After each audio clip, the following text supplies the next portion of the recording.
اللہ معاف کر سکتا ہے، کیوں نہیں کر سکتا؟ تم جاؤ فلاں جگہ ایک بستی ہے، اگر تم وہاں پہنچنے میں کامیاب ہو جائے، وہ نیکوکاروں کی بستی ہے، تو پھر اللہ تمہیں معاف کر دے گا۔ بس وہ بھاگا، دوڑتا گیا، گھسٹ گیا، گرنے لگا، زخمی ہو گیا، چلتا گیا، گرتا گیا، یہاں تک کہ وہ گھسٹتا رہا، یہاں تک کہ اس کا وقت آ گیا، پھر بھی گھسٹتا رہا، گھسٹتے ہی اس نے جان دے دی۔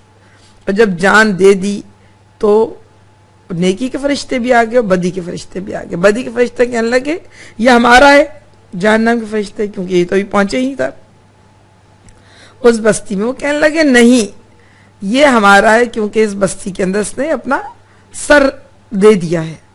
پھر ناپا گیا تو تھوڑا سا اس کا جسم نیکی کی طرف زیادہ تھا، تو نیکی کے فرشتے اس کو اٹھا کر لے گئے۔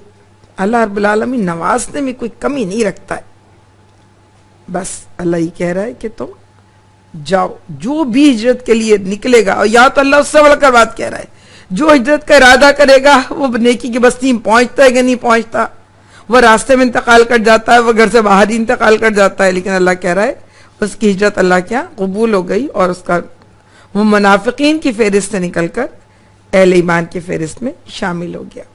اب اگلا حکم ہے اور وہ یہ ہے کہ وَإِذَا ضَرَبْتُمْ فِي الْأَرْضِ فَلَيْسَ عَلَيْكُمْ جُنَاحٌ، تم جب زمین میں جدوجہد کے لیے نکلو تو تمہارے لیے کوئی گناہ نہیں ہے کہ ان تقصروا من الصلاة ان خفتم ان یفتنکم من الذین کفروا ان الکافرین کانوا لکم عدوا مبینا، تو تمہارے لیے ضروری ہے کہ جب کہ تمہیں خطرہ ہے کہ تم جو ہے کافر تمہارے اوپر حملہ کریں گے، تو تم جو ہے نماز میں کمی کر دو۔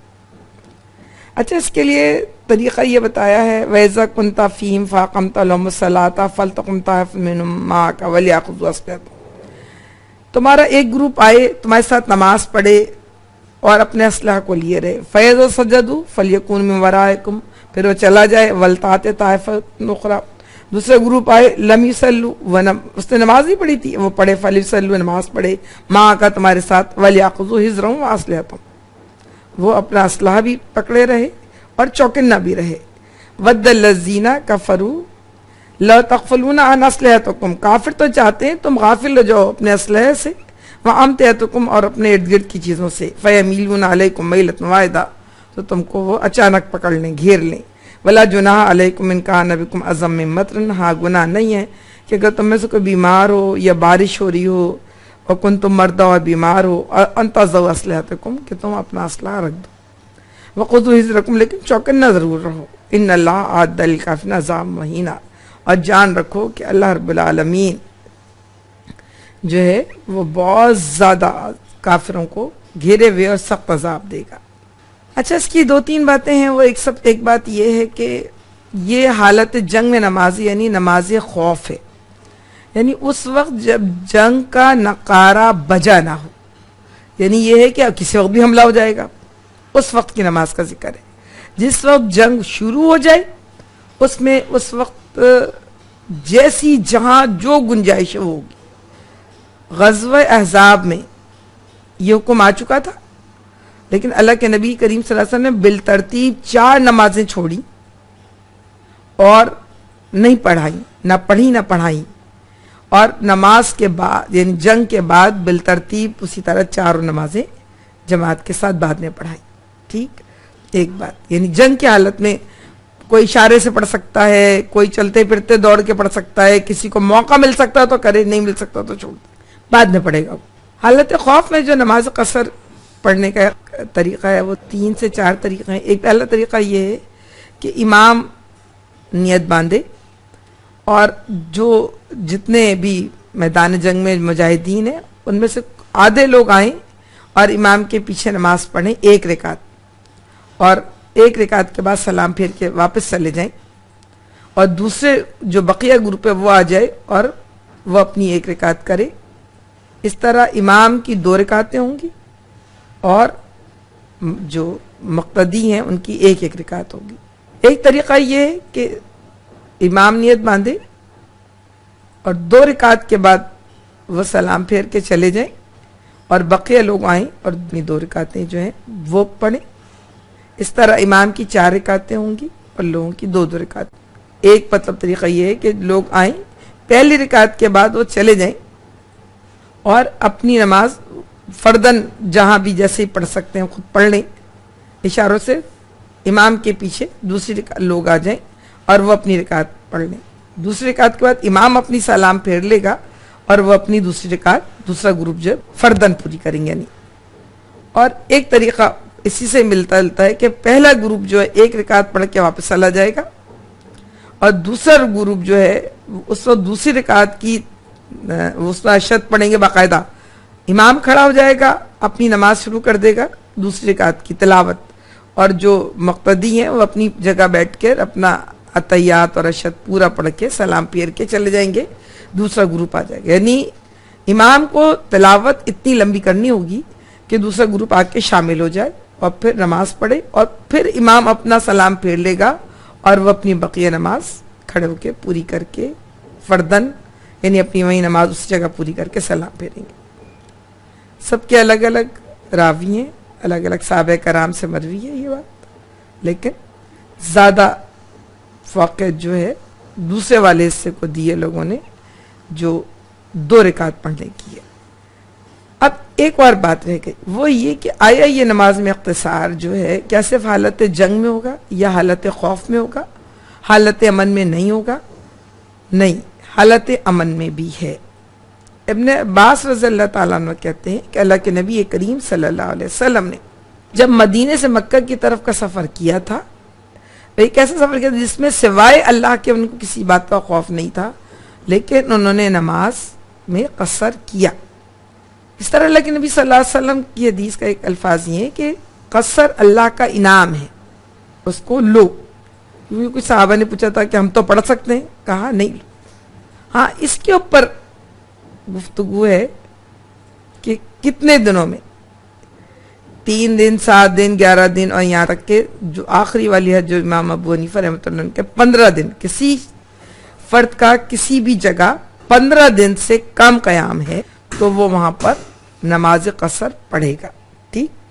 اچھا ایسا ہو سکتا ہے کہ 10 دن کے لیے گیا ہے، نماز قصر پڑھ رہا ہے، 2 دن اور رک گیا، 2 دن اور رک گیا، 5 دن اور رک گیا، تو جو 2 دن کر کے پڑھتے جائیں گے، 5 دن پڑھتے جائیں گے، وہ قصر ہی میں شمار ہوں گے، وہ قیام میں شمار نہیں ہوں.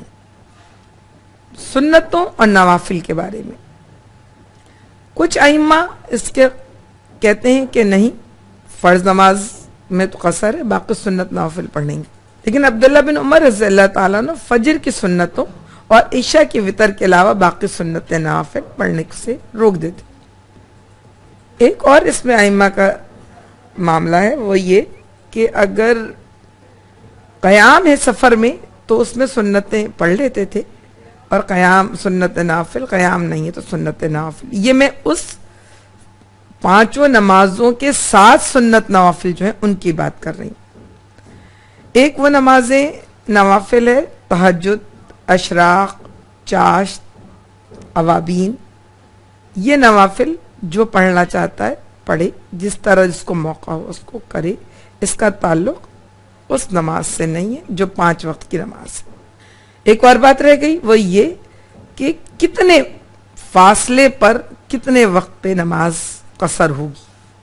1 دن 1 رات کا سفر، گھوڑے پہ اتنے فرسنگ اور اتنے میل کا سفر، اور جو اس وقت آخری بات ہے وہ یہ کہ کم از کم 54 میل کا سفر.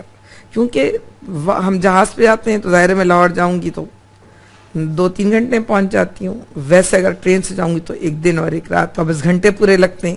تو پھر یہ مائل کا زیادہ حساب ہے کہ 54 کم از کم 54 میل کا، یعنی یہاں سے کراچی سے اگر نوری آباد جا رہے ہیں تو پھر نماز قصر ہو جائے گی، حیدرآباد جا رہے ہیں تو قصر ہو جائے گی، اسی طرح ٹھٹا سے آگے نکل کے جا رہے ہیں تو پھر نماز قصر ہو جائے گی.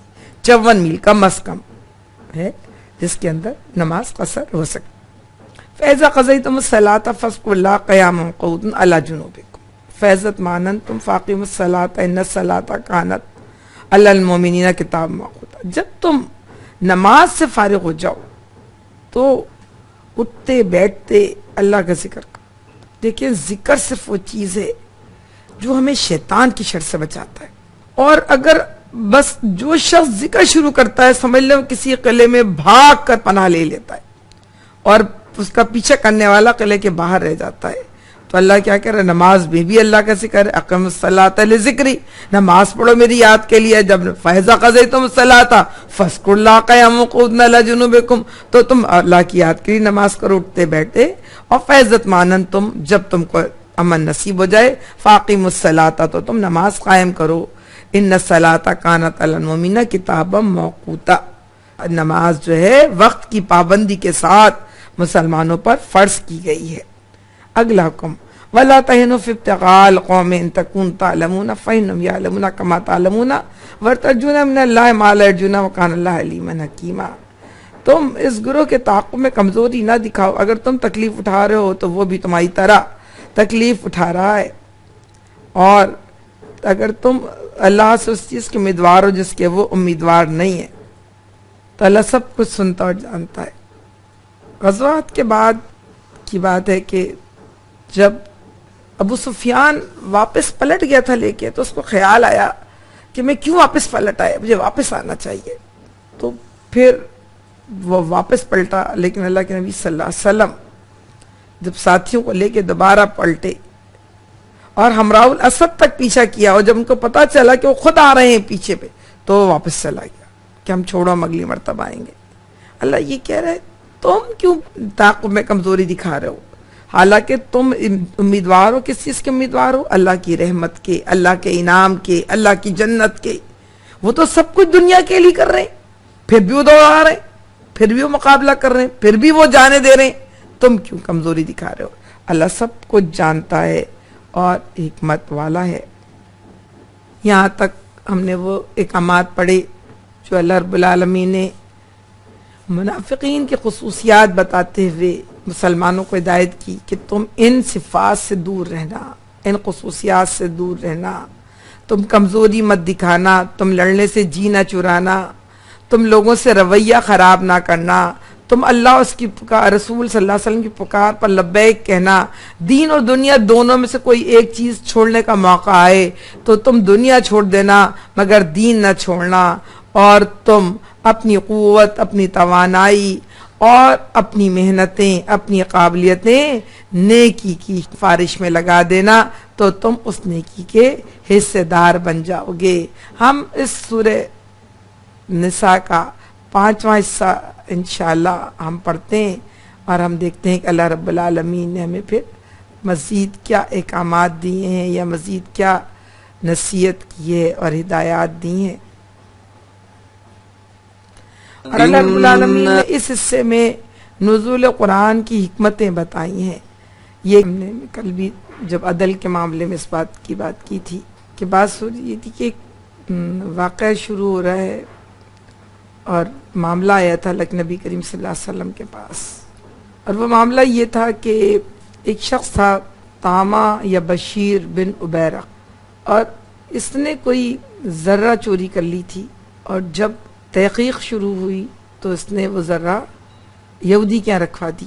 پھر جو بشیر بن عبیرق یا طامہ بن عبیرق، بس کے قبیلے کے لوگ مل گئے اور یہودی کو برا بھلا کہنے لگ گئے کہ یہ تو ہوتے برے ہیں، یہ تو کام ہی ایسا کرتے ہیں فلاں فلاں.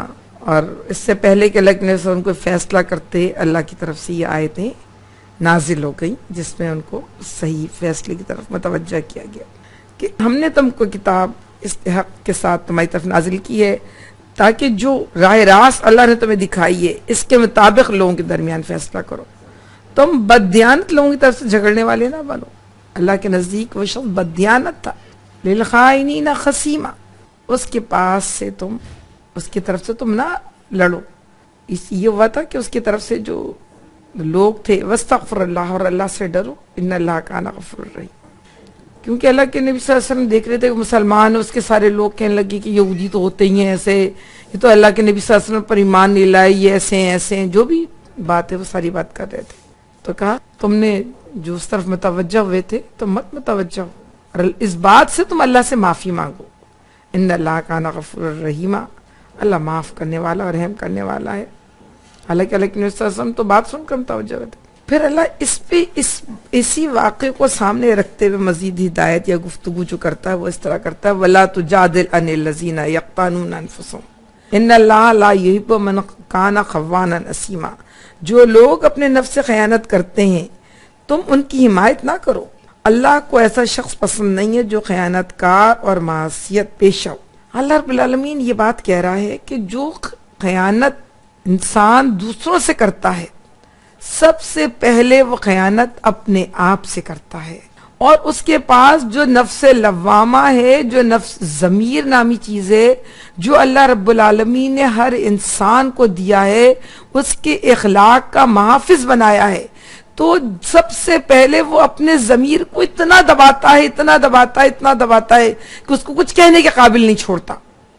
تو اللہ رب العالمین کہہ رہا ہے کہ جو دوسروں کے ساتھ خیانت کرتا ہے دراصل سب سے پہلے وہ اپنے ساتھ خیانت کرتا ہے، کہ اپنے اوپر ظلم کرتا ہے۔ اور یہ ہے نا کہ سارے اعضاء زبان کے گرد ہاتھ جوڑتے ہیں صبح کے وقت کہ تمہاری وجہ سے ہم سب جہنم میں جائیں گے۔ تو جو شخص اپنے اوپر ظلم کرتا قیامت کے دن وہ لوگ گواہی دیں گے نا، اور وہ کہے گا اپنے حصے سے کہے گا کہ تم کیوں میرے خلاف بولنے لگ گئے؟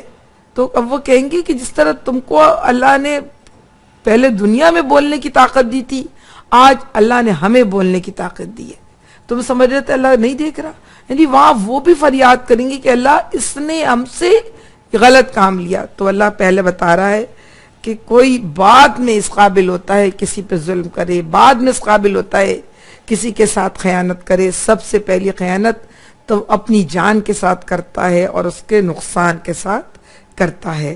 تو پھر اللہ کہہ رہا ہے تم ان کی حمایت نہ کرو اے نبی صلی اللہ علیہ وسلم، اللہ کو ایسا شخص پسند نہیں ہے جو خیانت کار اور معصیت پیشہ ہو۔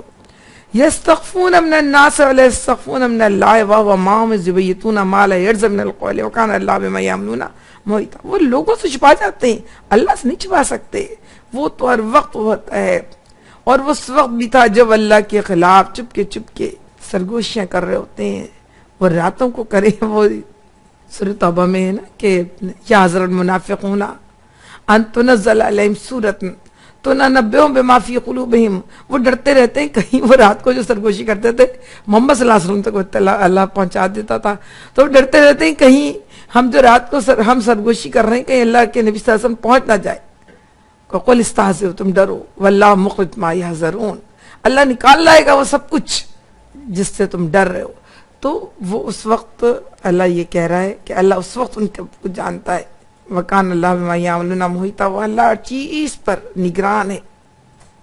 ہاں انتم ہؤلاء جادلتم عنہم فی الحیات الدنیا فمن یجادل اللہ عنہم یوم القیامہ ام من یکون علیہم وکیلا، اور تم دنیا میں ان کے لیے جھگڑنے والے بن بھی جاؤ گے، شاید کچھ ایسی صورتحال ہو گئی ہوگی، اور وہ یہودی کو سمجھا رہے ہوں گے کہ تم نے لیے تو تم اقرار کر لو، اور وہ بار بار انکار کر رہا ہوگا کہ میں نے نہیں لی، میں نے وہ ذرہ نہیں اٹھائی، اور میں نہیں جانتا کہ میرے گھر میں کیسے پہنچی، اور میں نے نہیں رکھی۔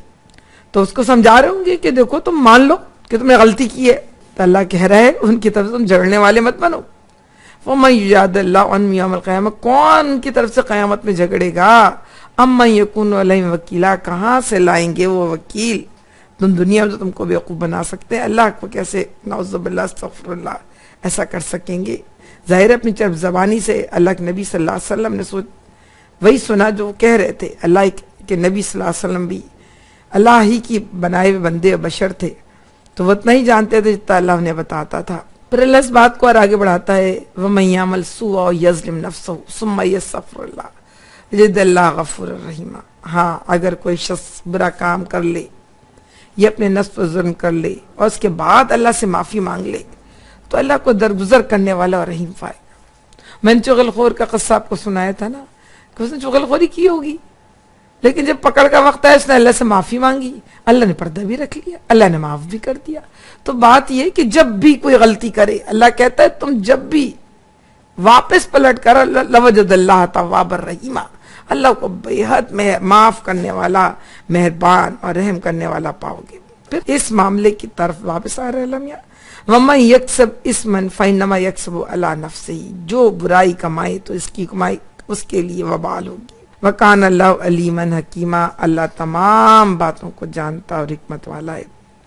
وَمَن يَكْسِبْ خَطِيئَةً أَوْ إِثْمًا ثُمَّ يَرْمِ بِهِ بَرِيئًا فَقَدِ احْتَمَلَ بُهْتَانًا وَإِثْمًا مُبِينًا، جس نے کوئی خطا یا گناہ کر کے اس کا الزام کسی بے گناہ پر تھوپ دیا تو اس نے بڑے بہتان اور سری گناہ کا بار سمیٹ لیا۔ آپ دیکھیں اب اللہ رب العالمین واپس اس بات کی طرف آ رہا ہے کہ اس مسلمان نے جو تاما یا بشیر تھا، اس نے اپنا گناہ کس کے پاس ہمیں ڈالنے کی کوشش کی؟ اس نے اپنا گناہ ایک یہودی پہ ڈالنے کی کوشش کی، تو اس نے فقد تملا بہتان عثمان مبینہ، اس نے بڑا بہتان کا بھی بہتان لگانے کا گناہ، چوری کا گناہ اپنے اوپر رکھا، بہتان لگانے کا گناہ اپنے اوپر کا، اور اللہ کے نبی صلی اللہ علیہ وسلم کے ساتھ جھوٹ بولنے کا، اور اللہ کے نبی صلی اللہ علیہ وسلم کو مس گائیڈ کرنے کا بھی جو ہے، یعنی دوسری طرف متوجہ کرنے کا گناہ بھی، ہر طرح کا۔ اور جو اس کے ساتھ اس کے قبیلے کے لوگ مل گئے، وہ سمجھ رہے ہوں گے قبیلے کے لوگ کہ یہ صحیح ہے، تو وہ سارے گناہ، ساری گناہ کا بار اس نے اپنے ساتھ سمیٹ لیا۔ اللہ کے نبی صلی اللہ علیہ وسلم غلط فہمی میں مبتلا ہوئے نہیں تھے، لیکن غلط فہمی میں مبتلا کرنے کا انہوں نے ارادہ کر لیا تھا۔ وَلَوْلَا فَضْلُ اللَّهِ عَلَيْكَ وَرَحْمَتُهُ لَهَمَّتْ طَائِفَةٌ مِّنْهُمْ أَن يُضِلُّوكَ، یہ سی بات کہہ رہا ہے، انہوں نے سمجھ لیا تھا کہ ہم گمراہ کر دیں یا بھٹکا دیں۔ وَمَا يُضِلُّونَ إِلَّا أَنفُسَهُمْ، وہ کسی کو گمراہ نہیں کر رہے تھے۔ وَمَا يَضُرُّونَكَ، سوائے اپنی جانوں کے، مَا يَضُرُّونَكَ مِن شَيْءٍ، اور کسی کو کوئی نقصان نہیں تمہارے تمہیں پہنچا سکتے۔ وَأَنزَلَ اللَّهُ عَلَيْكَ الْكِتَابَ وَالْحِكْمَةَ، اللہ نے تمہیں کتاب دی ہے، حکمت دی ہے، وَعَلَّمَكَ مَا لَمْ تَكُنْ تَعْلَمُ، پھر بار بار اللہ یہ بتاتا ہے نبی صلی اللہ علیہ وسلم تم تو اس کی حقیقت تک نہیں پہنچ سکتے تھے نا، ہم نے پہنچایا ہے۔ وَكَانَ فَضْلُ اللَّهِ عَلَيْكَ عَظِيمًا، اور اللہ کا فضل بہت بڑا ہے، اور اللہ کی قدرت بہت بڑی ہے۔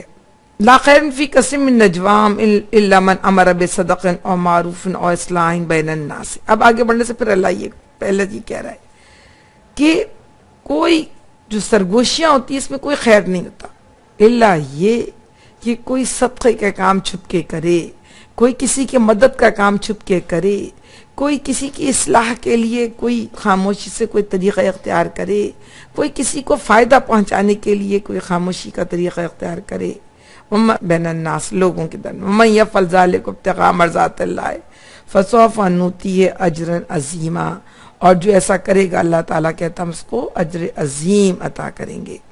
وَمَن يُشَاقِقِ الرَّسُولَ مِن بَعْدِ مَا تَبَيَّنَ لَهُ الْهُدَىٰ وَيَتَّبِعْ غَيْرَ سَبِيلِ الْمُؤْمِنِينَ نُوَلِّهِ مَا تَوَلَّىٰ وَنُصْلِهِ جَهَنَّمَ وَسَاءَتْ مَصِيرًا، مگر جو شخص رسول صلی اللہ علیہ وسلم کی مخالفت کا مربستہ اور اہل ایمان کے روش کے سوا کسی اور روش پر چلے، درا حالانکہ اس پر راہ راست واضح ہو چکی ہے، تو اس کو ہم اسی طرف چلائیں گے، ادھر وہ خود پھر گیا، اور اسے جہنم میں جھونکیں گے جو بدترین جائے قرار ہے۔ یہ ہوا یہ تھا کہ وہ شخص جس کے خائن جو مسلمان تھا اس کے خلاف جب مقدمہ ہو گیا تو اس منافق پر جاہلیت کا اتنا دورہ شدید پڑا کہ مدینے سے نکل کر وہ مسلمانوں اور اسلام کے دشمن مکہ میں چلا گیا، اور کھلم کھلا اسلام کی، مسلمانوں کی اور محمد صلی اللہ علیہ وسلم کی مخالفت پر آمادہ ہو گیا۔ اللہ رب العالمین کہہ رہا ہے ہم اسی طرف چلائیں گے جدھر وہ خود پھر گیا۔ اللہ نے اس کو طرف نہیں چلایا تھا، سزا تھی، قبول کر لیتا۔ جب انسان ہٹ دھرم ہو جاتا ہے تو اللہ اس سے منہ پھیر لیتا ہے، جب اللہ اس سے منہ پھیر لیتا ہے تو وہ اسفل السافلین بن جاتا ہے۔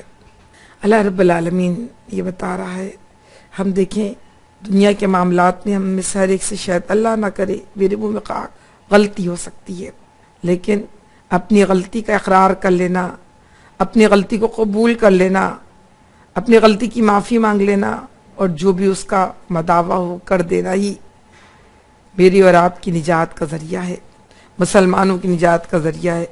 ورنہ ہم اس گناہ کے پھیر میں پھر اتنا آتے ہیں کہ جو کچھ اب تک کی کمائی گئی نیکیاں ہیں اس کو بھی ہم ضائع کر دیتے ہیں۔ یہ ہم نے سورہ نساء کا جو 5واں حصہ تھا وہ ہم نے پورا کیا۔ ہم اس وقت سورہ نساء کے 6 حصے کی طرف آگے بڑھ رہے ہیں۔ اللہ رب العالمین نے یہاں پر بنی اسماعیل علیہ السلام اور بنی اسرائیل یعنی اسماعیل علیہ السلام اور اسرائیل یعنی یعقوب علیہ السلام، ان کی اولادوں سے مجادلہ یعنی دلائل دیے ہیں اللہ رب العالمین نے، کہ آئیے دیکھیں یہاں پر اللہ رب العالمین ان سے کیا کہتا ہے اور رسول کی طرف متوجہ کر رہا ہے۔ ان اللہ لا یغفر ان یشرک بہ ویغفر ما دون ذلک لمن یشاء ومن یشرک باللہ فقد ضل ضلالا بعیدا۔ اللہ صرف شرک کو معاف نہیں کرے گا، اس کے علاوہ جو چاہے گا اللہ رب العالمین معاف کر دے گا۔ دیکھیں اس کا یہ مطلب نہیں ہے کہ ہم شرک نہ کریں اور جو دل چاہے کرتے چلے جائیں، نہیں، اس کا مطلب ہے شرک تمام گناہوں سے بڑھ کر گناہ ہے۔ اس کا مطلب یہ ہے کہ جو یہ اہل کتاب تھے بڑی بڑی باتیں بناتے تھے اور بڑے بڑے اپنے آپ کو دیندار کہتے تھے، چھوٹی چھوٹی باتوں پہ بڑے فتوے دیا کرتے تھے، دینداری ان کے کل بھی تھی اور آج بھی اس طرح کی رائج ہے۔ آپ جائیے جہازوں پر، آپ دیکھیے اگر ان کے کوئی ربی ان کے سفر کر رہے ہو نا تو ان کے اوپر کوئی قانون لاگو نہیں ہوتا، وہ پورا وقت زور زور سے اپنی باتیں جو ان کی کتاب میں لکھی ہیں اس کی کوئی خاص آواز سے وہ تلاوت کر رہے ہوتے ہیں یا جو بھی کر رہے ہوتے ہیں۔ ان کے لیے آج بھی کھانا حلال ہی آتا ہے ہمیشہ۔ بڑے سے بڑے انٹرنیشنل فائٹ پہ اگر آپ کھانا مانگیں، جیوس کا کھانا مانگے تو ہمیشہ حلال کھانا ملے گا۔ اللہ رب العالمین کہہ رہا ہے وہ سب اس وقت بہت اپنی دینداری کا روب رکھتے تھے۔ اللہ ہی کہہ رہا ہے دینداری کیسی دینداری ہے؟ وقالت الیہود عزیر ابن اللہ، یہودی کہتے ہیں عزیر علیہ السلام اللہ کا بیٹا ہے، وقالت النصارى مسیح ابن اللہ، اور عیسائی کہتے ہیں کہ مسیح جو ہیں وہ اللہ کے بیٹے ہیں۔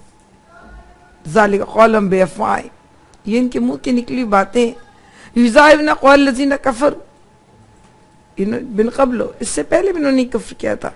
قاتلنا اللہ انا یؤفکون، اللہ ان سے برا حساب لے گا۔ تو اللہ یہ کہہ رہا ہے کہ یہ بڑی بڑی باتیں پہلے ہیں، ترتیب ہے۔ میں خالی چٹیل میدان میں بیٹھی ہوں، پہلے چھپر ڈالوں گی، کوئی دیوار اٹھاؤں گی، کوئی کپڑا ڈالوں گی، کوئی چھت ڈالوں گی، پھر کچھ ہمت ہوگی تو کوئی کمرہ بناؤں گی، کوئی بنیاد کھودوں گی، پلاسٹر کروں گی، پھر ہوگا تو رنگ کروں گی، پھر اس کے بعد آئے گا کہ کوئی پلنگ رکھوں گی، پھر اس کے بعد آئے گا کہ کوئی گلدان اور پھول بھی لا کے سجاؤں گی، پھر اس کے بعد آئے گا کہ میز پوش پہ کوئی کپڑا، میز پہ کوئی میز پوش بھی ڈالوں گی، کور بھی ڈالوں گی، کوئی لون میں پھول بھی لگا لوں گی۔ ترتیب سے ہی چلتا ہے۔ تو سب سے پہلی بات جو اس کو اللہ کہتا ہے نا کہ جب بڑے بڑے گناہوں سے جو آدمی پرہیز کرتا ہے، وَيُكَفِّرْ عَنْكُمْ سَيِّئَاتِكُمْ، اس کے چھوٹے چھوٹے گناہ اس سے دور کر دیتے ہیں۔ تو اللہ کیا شرک کی بخشش نہیں۔ شرک اللہ کے نبی صلی اللہ علیہ وسلم نے کہا میری امت میں ایسے داخل ہوگا جیسے سیاہ رات میں سیاہ پتھر پر سیاہ چیٹی۔ کسی نے اپنے نبیوں کو شامل کر لیا تھا، تو کسی نے بتوں کو شامل کیا، تو ہم نے بزرگوں کو جگہ دے دی اس کی۔ ہم بتوں کو نہیں پوچھتے پتھر کے، ہم بزرگوں کو پوچھتے ہیں۔ بس دنیا میں نہیں ہے، ان کے نام پر کیا کیا گل کھلاتے ہیں یہ تو رب ہی جانتا ہے، اس پہ گفتگو کریں تو شاید یہی کافی ہو جاتی ہے۔ اللہ کہہ رہا ہے اللہ شرک کو معاف نہیں کرے گا کسی بھی قیمت پہ، باقی جو چاہے گا اللہ معاف کر دے گا۔ جو لوگ اللہ سے شرک کرتے ہیں دراصل وہ اپنا راستہ گم کر دیتے ہیں اور پھر ان کے لیے کوئی بچنے کی گنجائش باقی نہیں رہتی۔ جو راستہ ایک مرتبہ گم کر دے پھر وہ کیسے منزل پہ پہنچ سکتا ہے، الا یہ کہ کوئی واپس آ جائے اپنے راستے کی طرف۔ تو ہم سب کو بھی اس شرک کو جو ہمارے گھروں ہماری دنیا میں پایا جاتا ہے اس کو دیکھنا بھی ہوگا اور اس سے واپس اپنے راستے کی طرف آنا بھی ہوگا۔ اب اللہ رب العالمین کو اور ان کے باقی معاملات کی طرف آگے بڑھتا ہے۔ ان یدون من دون الا اناسا، یہ لوگ اللہ کو چھوڑ کے اس کو پکارتے ہیں اپنی دیویاں بت جو تھے، وَإِن يَدْعُونَ إِلَّا شَيْطَانًا مَرِيدًا، دراصل اللہ کہتا ہے یہ شیطان کو بلاتے ہیں۔ کوئی اپنی زبان سے نہیں کہتا کہ میں شیطان کو کی بات کرتا ہوں، وہ تو دیویوں کو بناتے ہیں، ان تو فرشتے کہتے تھے، ان کو تو اللہ کی بیٹیاں کہتے تھے۔ دراصل وہ اللہ کو چھوڑ کر دیویوں کو معبود بناتے ہیں، اور وہ اس باغی شیطان کو معبود بناتے ہیں جو اللہ سے کہہ کر آیا تھا کہ میں آؤں گا، میں تیرے راست بہکاؤں گا، میں ان کے سامنے سے آؤں گا، ان کے پیچھے سے آؤں گا، ایمان من شمائلہم، ان کے دائیں سے آؤں گا، ان کے بائیں سے آؤں گا، لا تجد اکثرہم شاکرین، تو ان میں سے اکثر کو شکر گزار نہیں پائے گا۔ یہ وہ شیطان ہے، اس کو اللہ نے کہا تھا جا، جو تیرے بہکائے میں آئیں گے میں ان کو تیرے ساتھ جہنم میں بھیج دوں گا، اور لیس علیہم سلطان، اور میرے بندوں پر تیرا زور نہیں چلے گا۔ جن پہ اللہ نے بڑے مان سے کہا تھا، ان بندوں کو ان انسانوں کو شیطان بہکاتا ہے. لعنہ اللہ، اللہ کی لعنت ہے اس پر. وقال لا تخزن، اس نے کہا تھا اللہ سے لا تخزن من عبادک نصیبا مفروضا، میں تیرے بندوں میں سے اپنا حصہ لے کر رہوں گا. ولا ادلنہم ولا امنینہم ولا آمرنہم، میں ان کو گمراہ کروں گا، میں ان کو خواہشوں میں الجھاؤں گا، میں ان کو حکم دوں گا. فلا یبتکن اذان الانام، وہاں پہ یہ تھا کہ اونٹنیاں کو اگر کوئی اتنے بچے، ان کے مختلف توہمات ہے کہ اتنے بچے اگر دے دے گی تو اس کو پن کر کے کان کاٹ کے اس طرح کچھ نشان لگا کے چھوڑ دیتے تھے. اور بھی بہت ساری اس طرح کے حام، صاحبہ، وسیلہ، اس طرح کے ان کے نام تھے، اس طرح کے ان کے طریقے تھے جو وہاں رائج تھے. تو اس میں ضرور ایسا کروں گا، یعنی اسلام نے ایسا کرنے کے لیے نہیں کہا تھا، اللہ نے ایسا کرنے کے لیے کہا تھا، وہ کرے تھا. ولا آمرنہم، اور میں ان کو حکم دوں گا. فلا یغیرن خلق اللہ، کہ اللہ کی خلق میں تبدیلی کریں. اللہ کی خلق میں تبدیلی سے یہ مراد نہیں ہے کہ جو اللہ نے جیسا پیدا اس میں کوئی تبدیلی نہ آئے. اگر ایسا ہو تو پورا دنیا کا سارا کام شیطانی کہلائے گا. کہ ظاہر ہے لکڑی آتی ہے تو اس میں سے ہم چیزیں بناتے ہیں، گندم آتا ہے تو اس میں سے ہم روٹی پکاتے ہیں، چاول کی بالیں آتی ہیں تو نکال کے پلاؤ اور بریانی بناتے ہیں. اس کا مقصد یہ ہے کہ اللہ نے جو چیز جس مقصد کے لیے پیدا کی ہے اس کو اس مقصد میں استعمال نہ کریں، دوسرے مقصد میں استعمال کریں. جیسے مرد عورت کا تعلق نکاح کے ساتھ ہم بغیر نکاح کریں، عمل قوم لوط، یا کسی کو ہم بانجھ بنائیں، مرد کو عورت بنانے کی کوشش کریں، عورت کو مرد بنانے کی کوشش کریں، یا ہم عورتوں سے وہ کام کروائیں جس کے لیے عورت نہیں بنی ہے، مرد بنایا گیا ہے، اور اس کے لیے دلیل دیں، اس کے لیے کوشش کریں. تو فَلَا يُغَيِّرُنَّ خَلْقَ اللَّهِ مَن يَتَّخِذِ الشَّيْطَانَ وَلِيًّا، جس نے شیطان کو اپنا دوست بنا لیا، من دون اللہ، اللہ کے علاوہ، فقط خسر خسرانا مبینہ، اس نے دراصل بڑا خسارے کا سودا کیا. کمثل شیطان قال انسان اکفر، شیطان کی مثال ایسی ہے کہ انسان سے کہتا کفر کر لے. فلما کفر قال ان بری منکم، پھر اس سے بری ہو جاتا ہے. انی اخاف اللہ رب العالمین، کہتا مجھے اللہ رب العالمین سے ڈر لگتا ہے. یعیدہم ویمنیہم وما یعیدہم الشیطان الا غرورا، وہ ان لوگوں سے وعدہ کرتا ہے، انہیں امید دلاتا ہے، مگر شیطان کے سارے وعدے بجس فریب کے اور کچھ نہیں ہے. اصل بات یہ ہے کہ شیطان کا سارا کاروبار ہی وعد اور امیدوں کے بل پہ چلتا ہے. وہ انسان کو انفرادی طور پر، اجتماعی طور پر غلط راستے کی طرف لے جانا چاہتا ہے، اس کو سبز باغ دکھاتا ہے، اس کو لذتوں کی طرف بلاتا ہے، اس کو کامیابیوں کی توقع دلاتا ہے، اس کو بلندیوں تک پہنچ جانے کی بات کرتا ہے، اس کو اطمینان دلاتا ہے کہ میں تمہارا سچا خیر خواہ ہوں. حضرت آدم علیہ السلام کے پاس پہنچ کے کہا تھا نا کہ دراصل تم کو اس لیے ہم نے اس درخت کے کھانے کی طرف منع کیا ہے کہ جو ہم لوگوں نے کھایا ہوا ہے نا، ہم تو فرشتوں میں دیکھو اور ہمیشہ بھی زندگی پاتے ہیں، تو تم اگر اس کو کھا لو گے تو فرشتے ہو جاؤ گے، ان تکونوا ملکین اور تکونوا خالدین، اور ہمیشہ زندگی پا لو گے. اور وقاسموا انی لکم من الناصحین، اور قسم کھا لی کہ میں تمہارا سچا خیر خواہ ہوں، تم ایک مرتبہ کام کر لو، اللہ سے معافی مانگ لینا.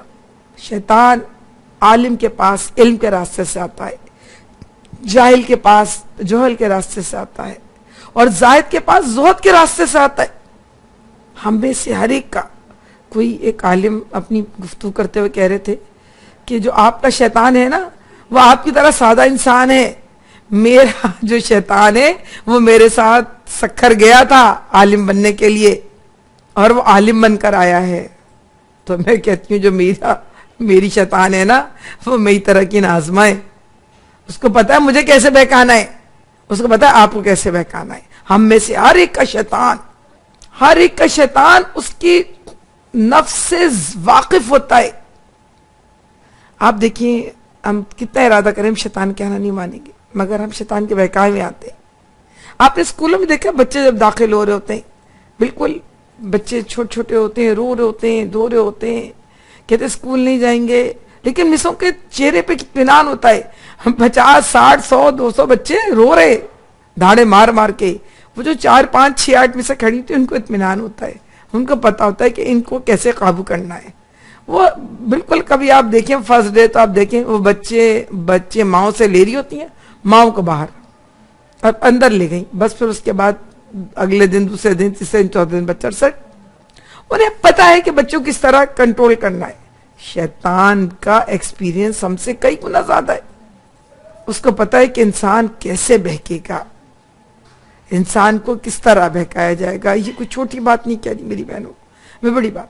اس سے بچنے کا صرف اور ایک طریقہ ہے جو ابھی ہم پڑھ چکے ہیں، فَإِذَا قَضَيْتُمُ الصَّلَاةَ فَاذْكُرُوا اللَّهَ قِيَامًا وَقُعُودًا عَلَى جُنُوبِكُمْ. اٹھتے بیٹھتے سوتے جاگتے اللہ کا ذکر کو. جب شیطان کا وسوسہ آئے تو اللہ کی پناہ مانگ لیا کرو. نزغن فاستعذ باللہ. جب وَإِمَّا يَنزُغَنَّكَ مِنَ الشَّيْطَانِ، جب تمہیں شیطان بہکائے، نزغن تمہیں اکساہٹ محسوس کرو، فاستعذ باللہ اللہ سے مدد مانگ لیا کرو، اللہ کا ذکر شروع کر دیا کرو، اللہ کا کو یاد کرو تو ہم شیطان سے بچ سکتے ہیں. مگر شیطان کے سارے وعدے بجز فریب کے اور کچھ بھی نہیں ہیں. یہ بات کاش میں سمجھ جاؤں، کاش ہم سب سمجھ جائیں تو ہمیں زندگی میں بہت سارا من آ جائے گا. اللہ پھر آگے بڑھاتا ہے بات کو، اولئک مأواہم جہنم ولا یجدون عنہا محیطا. ان لوگوں کا ٹھکانہ جہنم ہے جس سے خلاصی کی کوئی صورت یہ نہ پائیں گے. کون؟ جنہوں نے دنیا میں شیطان کو اپنا معبود بنایا. کون؟ جو شیطان کے کہنے کے پر چلتے ہیں، جو اللہ پکارتا رہا اور یہ شیطان کی طرف لبیک کہتے رہے. تو بہرحال اللہ کہتا ہے والذین آمنوا وعملوا الصالحات سندخلهم جنات تجری من تحتها الانہار خالدین فیہا ابدا وعد اللہ حقا ومن اصدق من اللہ قیلا. جو ایمان لائیں گے، جو نیک عمل کریں گے، ان کو جنتیں ملیں گی اور یہ اللہ کا وعدہ ہے. اور اللہ سے بڑھ کر کون کس کی بات سچی ہو سکتی؟ لیس بامانیکم ولا امانی من اہل الکتاب. نہ تمہاری خواہشوں پر ہم عمل کریں گے، یعنی محمد صلی اللہ علیہ وسلم کے ساتھیوں کو کہا جا رہا ہے، مسلمانوں کو، ولا امانی اہل الکتاب، اور نہ اہل کتاب کی. من یعمل سوء یجز بہ، جو برا عمل کرے گا اس کا بدلہ پائے گا. ولا یجد لہ من دون اللہ ولیٰ ولا نصیرا. اب اللہ نے قانون، ایک طریقہ، ایک قاعدہ بتا دیا کہ تمام اہل کتاب برے نہیں ہیں اور تمام اہل کتاب اچھے نہیں ہیں. اہل کتاب میں جو ایمان لے آئے گا، نیک عمل کرے گا، تو اللہ کیا ہے، واللہ علیم بالمتقین، اللہ متقیوں کو خوب جانتا ہے. ان کے کو ان اللہ لا یضیع اجر المصلحین، ان اللہ لا یضیع اجر المؤمنین، اللہ مومنین کا اجر ظاہر نہیں کرے گا. جو ایمان لانے کے باوجود برا عمل کرے گا تو اللہ کہہ رہا ہے اس کو کوئی بدلہ نہیں دیں گے، اور اس کا انجام وہی ہے، اللہ نہ کرے جو گناہ گاروں کا ہے. وَمَن يَعْمَلْ مِنَ الصَّالِحَاتِ مِن ذَكَرٍ وَأُنثىٰ. اللہ پھر نیکوں کی بات کر رہا ہے کہ جو ایمان لائے گا، نیک عمل کرے گا. دیکھیے اللہ پہلے کیا کہہ رہا ہے، وَمَن يَعْمَلْ مِنَ الصَّالِحَاتِ، جس نے نیک عمل کیا، چاہے من ذکر، چاہے مرد ہو، وَأُنثىٰ، چاہے عورت ہو، وَهُوَ مُؤْمِن، لیکن ہو مومن. کوئی شخص ایمان نہیں لاتا تو جتنے نیک عمل کرتا اس نیک عمل کا بدلہ اس کو دنیا میں تو دے دیا جاتا ہے، آخرت میں اس کے لیے کچھ نہیں رکھا جاتا. کسی کے بارے میں اللہ کے نبی صلی اللہ علیہ وسلم سے پوچھا تھا، اللہ کے نبی صلی اللہ علیہ وسلم سے پوچھا تھا کہ یا رسول اللہ صلی اللہ علیہ وسلم فلاں شخص جو ہے کفر کے حالت میں تو اس نے یہ نیکیاں کی تھی، اچھا مسلمان ہو گئے تھے تو کیا مجھے اس کا بدلہ ملے گا؟ کہاں ملے گا. یعنی حالت اسلام قبول کرنے کے بعد جو حالت کفر میں بھی نیکیاں کی تھی وہی بدلہ ملے گا. پھر کسی اور کا ذکر کیا کہ وہ شخص لوگوں کی بچیوں کی خبر گیری کرتا تھا، کھانا کھلاتا تھا، اور بہت ساری نیکیوں کا ذکر. کیا اس کو بدلہ ملے گا؟ کہا کہ نہیں. اس نے آخر وقت تک یہ نہیں کہا تھا کہ آمنت باللہ، میں اللہ پر ایمان لایا اور گواہی نہیں دی تھی، تو اس کا کوئی اجر اس کو نہیں ہے. ہاں یہ ضرور کہا جاتا ہے کہ جو لوگ کافر میں نیک ہیں ان کے لیے ہلکا عذاب ہے. جیسے حاتم طائی کے بارے میں کہا جاتا ہے کہ اس کو ہلکا عذاب دیا جائے گا. لیکن اللہ رب العالمین دیکھیں، اس پہ ہزارہ بار شکر ادا کیجئے، لاکھ بار شکر ادا کیجئے کہ ہم اہل ایمان ہیں. مجھے ساتھ ایک بچی ہے، مسلمان ہے، میری بیٹی ہے، تو اس کی نانی کا انتقال ہوا. اس سے بہت محبت تھی اپنی نانی سے. میں تو نہیں تھی شہر میں، تو بچیاں سب گئیں اپنی بہن سے ملنے کے لیے، میری بیٹی ہے. تو سب واپس آ کے کہنے لگے ہمیں پہلی پڑھتا پتہ چلا کہ مسلمان ہونا بھی کتنا قیمتی ہے. ہم گناہگار سے گناہگار مسلمان کے لیے ہاتھ اٹھاتے ہیں اور دعا کر لیتے ہیں. وہ بھی سب بے بس تھی اور ہم بھی بے بس تھے، ہم دعا نہیں کر سک رہے تھے. دعا کرنے سے سکینت نازل ہوتی ہے. تو اللہ کا بڑا احسان ہے، بڑا انعام ہے کہ اللہ نے ہمیں اسلام کی دولت دی. کوشش کریں ہم اسلام کی دولت لوگوں تک پہنچائیں، جس سے محبت کرتے ہیں اس کو آگ میں جانے سے بچائیں. کیونکہ اللہ کہہ رہا ہے وَمَن يَعْمَلْ مِنَ الصَّالِحَاتِ، مگر من ذکر نونسا وَهُوَ مومن، شرط مومن کی ہے. ہاں پھر فَأُولَٰئِكَ يَدْخُلُونَ الْجَنَّةَ وَلَا يُظْلَمُونَ نَقِيرًا، اور اس کے اوپر پھر ذرہ برابر ظلم جو ہے وہ نہیں کیا جائے گا. وَمَنْ أَحْسَنُ دِينًا مِمَّنْ أَسْلَمَ وَجْهَهُ لِلَّهِ، من اسلم وجہ اللہ، پہلے خود اپنا سر جھکا دے اللہ کے آگے. دیکھیے پہلے خود اپنا سر جھکا دے، خود اپنی زندگی پر دین نافذ کر لے، خود اپنے وجود پر دین نافذ کر لے، اپنے وجود پر اپنے رب کا حکم نافذ کر لے. واہ محسن، اور نیک رویہ اپنا لے. واتبع ملت ابراہیم حنیفہ، اور یکسو ہو جائے ابراہیم علیہ السلام کے طریقے کی پیروی کرنے کے لیے. واتخذ اللہ ابراہیم خلیلا، اور جس نے ابراہیم علیہ السلام کے طریقے کی پیروی کی اس نے دراصل اللہ رب العالمین کو دوست بنا لیا. کوئی اسی بات کو آگے پھر اللہ بڑھاتا ہے وَمَنْ أَحْسَنُ قَوْلًا مِمَّنْ دَعَا إِلَى اللَّهِ، سورہ حامیم سجدہ میں. اور اس سے اچھی بات کیا ہوگی جو لوگوں کو بلائے اللہ کے راستے کی، وَعَمِلَ صَالِحًا، اور نیک صالح عمل کرے، وَقَالَ إِنَّنِي مِنَ الْمُسْلِمِينَ، اور کہے کہ میں مسلمان ہوں. خود اسلام لانا، خود اسلام پر عمل کرنا اور اسلام کی طرف دعوت دینا اور محمد صلی اللہ علیہ وسلم ابراہیم علیہ السلام کے طریقے کی پیروی کرنا، دراصل یہی اللہ کی دوستی ہے. قل ان کنتم تحبون اللہ، کہہ دیجئے محمد صلی اللہ علیہ وسلم اگر تمہیں اللہ سے بھی محبت کا دعویٰ ہے تو فاتبعونی، محمد صلی اللہ علیہ وسلم کی پیروی کرو. یحببکم اللہ، اللہ کی محبت کو پالو گے. وَلِلَّهِ مَا فِي السَّمَاوَاتِ وَمَا فِي الْأَرْضِ وَكَانَ اللَّهُ بِكُلِّ شَيْءٍ مُحِيطًا.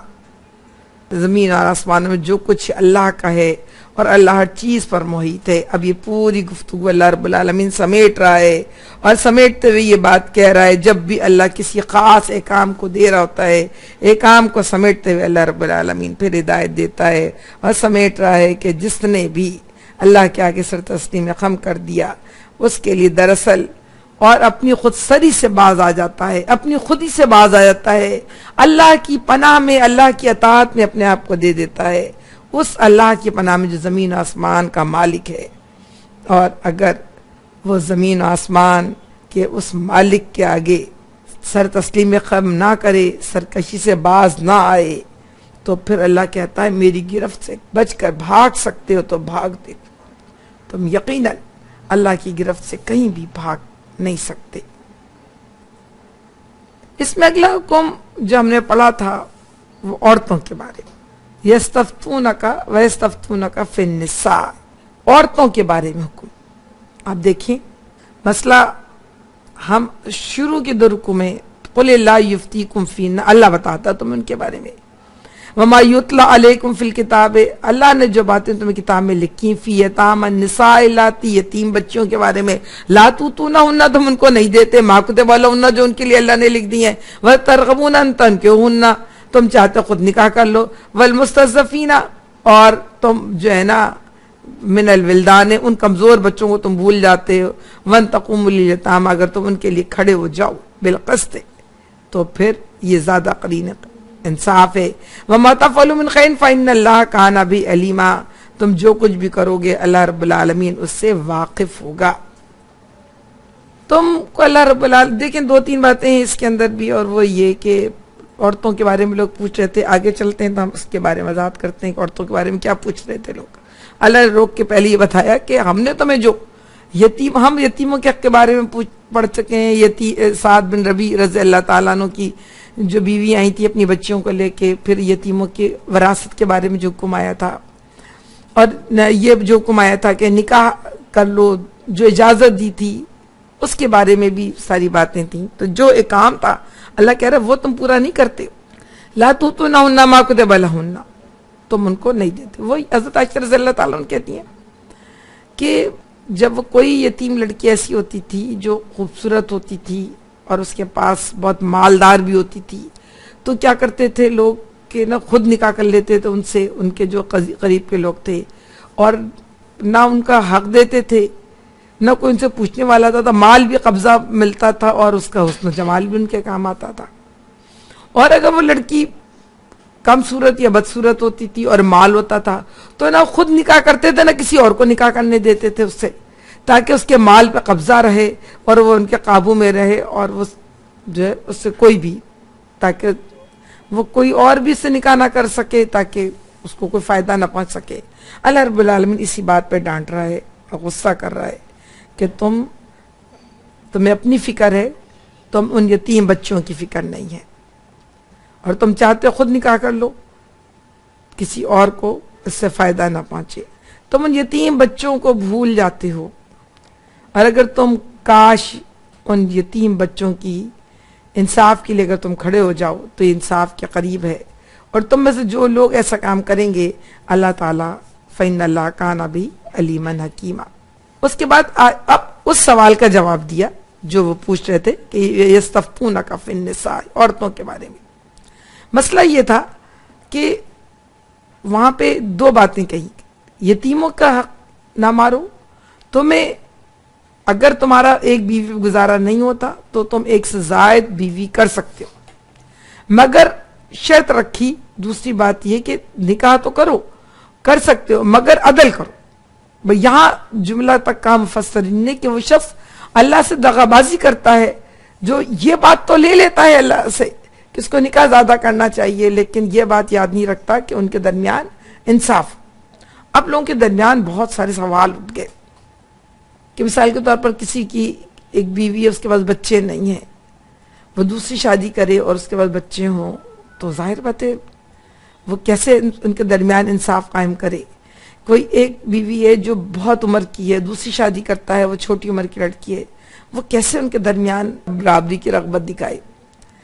ایک ہے جو ہو سکتا ہے بہت سارے لوگ نفسیاتی مریض ہو جاتے ہیں، ذہنی مریض ہوتے ہیں، ویسے دائمی مریض ہیں، کوئی معذور ہے، کوئی اور بھی مسئلہ ہے، اور دوسرا اس سے بہت مختلف ہے. تو کیا اب اگر وہ دوسری کر رہا ہے اور دونوں کے درمیان انصاف نہیں کر رہا، برابری نہیں کر رہا، تو پھر وہ یہ انصاف خلاف ہے. پھر کیا کرے؟ تو کیا پہلی بیوی کو چھوڑ دے، وہ طلاق دے پہلے پھر دوسری شادی کرے؟ اچھا اب کوئی بیوی خود کہتی کہ نہیں مجھے طلاق مت دو، میں ساتھ رہنا چاہتی ہوں، میرے بچے باپ کی سرپرستی میں رہنا چاہتے ہیں، تو تم طلاق مت دو مجھے، میں کم حقوق پر راضی ہوں. اور اس کی بات مان کے ویسا کرتا ہے، اس کو طلاق نہیں دیتا اور نئے نکاح کر لیتا ہے. کمی بیشی ہوتی ہے تو قرآن کا حکم تھا، اللہ کا حکم تھا، وہی اتر رہی تھی، لوگ ڈرتے تھے. آج والا زمانہ نہیں تھا، ہر حکم ہر بات سے ڈرتے تھے لوگ. پھر کیا ہوگا؟ یہ خلاف انصاف ہوگا، اللہ کے اس کی پکڑ ہوگی. کیا کرنا چاہیے؟ یہ تھا وہ سوال جن کا جواب اللہ رب العالمین نے ان آیات میں دیا، جس میں سے ایک پہلی بات یہ کہ وَإِنِ امْرَأَةٌ خَافَتْ مِن بَعْلِهَا، اپنے شوہر سے کسی کو خطرہ ہو، نشوزاً اور اعراضاً، تشدد کا یا کسی اور بات کا، فَلَا جُنَاحَ عَلَيْهِمَا أَن يُصْلِحَا بَيْنَهُمَا صُلْحًا، کوئی اللہ کہتا ہے مذائقہ نہیں ہے کہ تم صلح کر لو، وَالصُّلْحُ خَيْرٌ وَأُحْضِرَتِ الْأَنفُسُ الشُّحَّ، اور دل تنگی کی طرف مائل ہو جاتے ہیں. وَإِن تُحْسِنُوا وَتَتَّقُوا، اگر تم احسان کا معاملہ کرو، فَإِنَّ اللَّهَ كَانَ بِمَا تَعْمَلُونَ خَبِيرًا. یہاں پر اللہ نے مرد کو کہا کہ تم احسان کا رویہ کرو. ایک بیوی ناپسند ہو رہی ہے، ایک بیوی سے تمہارے ساتھ نہیں بن رہی، لیکن تمہارے اتنے دن تمہارے ساتھ ہو رہی ہے، تمہارا تعلق ہو چکا ہے. شروع میں بھی کہا ہے کہ نا کہ تم اس کو ڈھیروں مال دے چکے ہو، جب بھی نہ، اور تم کو ایک عادت ناپسند ہے تو ذرا صبر کرو، ہو سکتا ہے کوئی حسن تکرہوا شیئا فیجعل اللہ فیہ خیرا کثیرا، اس کے اندر اللہ نے کوئی اور خیر کثیر رکھا ہو، تو تم تھوڑا صبر کرو. یہاں پر بھی اللہ کہہ رہا ہے تم احسان کا رویہ اختیار کرو. نہیں تمہارا دل مان رہا پھر بھی طلاق مت دو. جب عورت کو بھی کہا کہ اگر صلح کر لے، یہ جو عارضی سیپریشن ہوتی ہے، یا ہم اس بات کو کہ عورت یہ خود کہہ لے کہ ٹھیک ہے میں اس بات پہ راضی ہوتی ہوں کہ نہ کوئی کہتی ہے کہ ٹھیک ہے تم دوسری شادی کر رہے ہو، اگر عورت راضی ہوتی ہے وہ کہتی ہے ٹھیک ہے تم دوسری شادی کر رہے ہو، میں اپنا خرچ اٹھا سکتی ہوں لیکن تم مجھے نکاح سے الگ کرو۔ کوئی کہتی ہے عورت تم دوسری شادی کر رہے ہو، میرے بچوں کا میرا خرچ اٹھاؤ، میری ذمہ داری اٹھاؤ، تم مجھ سے ویسی ریلیشن شپ قائم نہیں رکھ سکتے ہو جیسے دوسری عورت سے کر رہے ہو، تو ٹھیک ہے میں راضی ہوں۔ عورت راضی ہے، اگر عورت راضی ہے تو عورت کے اوپر بھی گناہ نہیں کہ یہ کیا کرنے جا رہی ہو، تم نیا نیا کام کرنے جا رہی ہو، تم مرد کو ایک نیا راستہ دکھا رہی۔ عورت کو کہا وصل خیر، مرد کو بھی کہا وصل خیر۔ جو چیزیں ایگریمنٹ کے طور پہ ہو سکتی ہیں تو یہ بہتر ہے بجائے اس کے کہ طلاق ہو جائے اور زیادہ معاملہ خرابی ہو۔ اس کے مقابلے میں کچھ چیزوں میں، کیونکہ جب ہم ایک ساتھ رہ رہے ہوتے ہیں تو اللہ رب العالمین ہمارے درمیان پھر موافقت کی، محبت کی، مودت کی صورت نکال دیتا ہے اگر ہم چاہیں تو۔ اللہ یہاں پہ یہ کہہ رہا ہے کہ اگر تم احسان کا رویہ اختیار کرو، اور یہ احسان کا تقاضا اللہ مرد سے کرتا ہے۔ اس کے بعد اللہ رب العالمین آگے بات بڑھاتا ہے اور وہی کہتا ہے کہ وَلَن تَسْتَطِيعُوا أَن تَعْدِلُوا بَيْنَ النِّسَاءِ لَوْ حَرَصْتُمْ۔ اب اس سوال کا جواب ہے ظاہر ہے تم دو بیویوں میں ویسا سلوک تو نہیں کر سکتے انصاف، یہ اللہ کہہ رہا تمہارے بس میں بھی نہیں۔ ہاں وہاں پہ اللہ کا انصاف کو اللہ یہاں اس سے رعایت دیتا ہے، لیکن کیا کہہ رہے وَلَوْ حَرَصْتُمْ، تم چاہو بھی تو نہیں کر سکتے۔ فَلَا تَمِيلُوا كُلَّ الْمَيْلِ فَتَذَرُوهَا كَالْمُعَلَّقَةِ، تم مگر کسی کو ایک کو اس طرح لٹکتی ہوئی نہ چھوڑ دو، لٹکتا ہوا کہ عملاً بے شوہر کی ہو جائے۔ ہم یہی کر رہے ہیں عملاً۔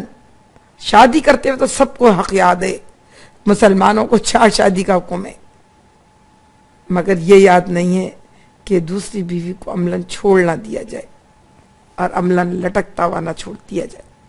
تو سچی بات یہ ہے کہ ہمیں مذاق بھی نہیں بنانا چاہیے، شادی اجازت ہے۔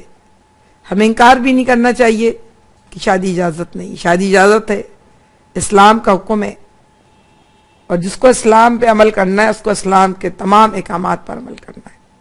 اجازت ہے، اس کا کوئی انکار نہیں، لیکن اس کو مذاق نہ بنا لینا چاہیے۔ جس کو ضرورت ہے وہ ضرور کرے، مگر ان تمام اصول و ضابطوں کی طرف کو مد نظر رکھتے ہوئے کرے، اور اگر نہیں تو اللہ پھر کہہ رہا ہے تم پھر ایک ہی بیوی پر اکتفا کرو۔ یہ اللہ شروع میں کہہ چکا ہے، یہاں پہ تو اللہ کہہ رہا ہے وَإِن تُصْلِحُوا وَتَتَّقُوا، اگر تم صلح کرو گے اور تقوی اختیار کرو گے، بیوی کرے گی صلح کے لیے، اپنے کچھ حقوق چھوڑ دے گی تو وہ تقوی کے قریب ہوگی، اللہ اس کے لیے بے انتہا مہربان ہو جائے گا۔ اور اللہ کسی کی بھی، میں بتاؤں اللہ رب العالمین کسی کی نہ قربانی کا ادھار رکھتا ہے، نہ کسی کے احسان کا ادھار رکھتا ہے، نہ کسی کی نیکی کا ادھار رکھتا ہے۔ کر کے دیکھو، من ذا الذی یقرض اللہ قرضا حسنا، دے کے تو دیکھو اللہ کو اچھا قرض، فیضاعفہ لہ اضعافا کثیرا، اللہ اس کو بڑا چڑھا کر واپس کرے گا بہت۔ وَمَن یتفرق یغنِ اللہ کلا من سعتہ وَكَانَ اللَّهُ وَاسِعًا حَكِیمًا۔ اور اگر وہ دونوں میاں بیوی ایک دوسرے سے الگ ہونے کا ارادہ کر لیں تو اللہ یہ کہہ رہا ہے کوئی سبیل نہ پاؤ، آپس میں الگ ہو جاؤ۔ اور مرد کو اب دھمکا رہا ہے، ڈانٹ رہا ہے، مت سمجھو کہ اگر تم عورت کو چھوڑ دو گے تو عورت لٹک کے رہ جائے گی، عورت کی اولاد نہیں ہوگی، عورت کو کوئی خرچ نہیں دے گا، عورت کو کوئی مال نہیں ملے گا۔ ملے گا، ملے گا، سب ملے گا۔ اللہ اپنے فضل سے ہو سکتا ہے دونوں کو غنی کر دے۔ ہاں جو زیادتی کرے گا ان دونوں میں سے، جو زیادتی کرے گا وہ سوچ لے اس پر اللہ کی رحمت آئے گی کہ نہیں آئے گی، اور جو زیادتی نہیں کرے گا پھر وہ سمجھ لے، مطلب دوسرے پہ زیادتی سے مراد دوسرے پہ الزام لگانا، دوسرے کے اوپر۔ ابھی ہم پڑھ چکے ہیں نا، ابھی تو پڑھا ہے وَمَن یکسب اثما، جو گناہ کمائے اور اس کا بار دوسرے پہ ڈال دے، اس نے بڑا گناہ کا بار اٹھا لیا۔ تو سچی بات ہے جو الزام دوسروں پہ لگانا، اس سے ضرور بچنا چاہیے، وہ جھوٹی باتوں سے، جھوٹی گفتگو سے۔ تو پھر اللہ یہ کہہ رہا ہے اگر تم کوئی، یہ بھی نہیں اللہ نے کہا کہ تم مرو یا جیو مگر تمہارے حال میں رہو، نہیں، اگر تمہاری لیے تکلیف ناقابل برداشت ہے، وہ مسائل ناقابل برداشت ہیں تو تم ضرور دیکھو، لیکن رک کے غور کر کے سمجھ لینا چاہیے، گنجائش نہیں ہے تو الگ ہو جائیں، اللہ رب العالمین یقیناً آسانی کرے گا۔